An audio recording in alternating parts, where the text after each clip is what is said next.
নমস্কার। পেলে না মারাদোনা, কে বড় প্লেয়ার, এই বিতর্ক আগে ছিল, আছে এবং থাকবে। আমি কিছুটা ধারণা দেবার চেষ্টা করছি। পেলে ছিলেন পারফেক্ট স্ট্রাইকার। অন্যদিকে মারাদোনা একটু নিচ থেকে খেলতেন এবং গোল করাতেন, অনেকটা হাফের প্লেয়ারদের মতো। পেলের খেলার স্টাইলের সঙ্গে ব্রাজিলের বড় রোনাল্ডোর খেলার অনেক মিল রয়েছে।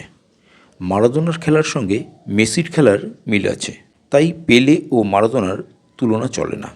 কিন্তু একটি সত্যি কথা বলছি, সেটা হলো পেলের ঠিক ঘাড়ের ওপরে নিঃশ্বাস ফেলবার মতো ক্ষমতা জর্জ বেস্টের ছিল। ব্রাজিলের বড় রোনাল্ডো, রোমারিও প্রতিভা ও দক্ষতার দিক দিয়ে পেলের থেকে খুব বেশি দূরে ছিল না। অন্যদিকে মারাদোনার ১০০ হাতের মধ্যে ওই পজিশনে খেলা কোনো প্লেয়ার আজ পর্যন্ত দেখিনি। ১৯৯৮ সালের বিশ্বকাপ ফাইনালে জিদান ইটালির বিরুদ্ধে যে ম্যাচটি খেলেছিল, সেই পারফরম্যান্স অবশ্যই মারাদোনার কাছাকাছি জিদানকে নিয়ে যায়। সর্বশেষে একটি কথাই বলবো, পেলে না মারাদোনা, কে বড় সেটা আমি নিজেও জানি না। ধন্যবাদ।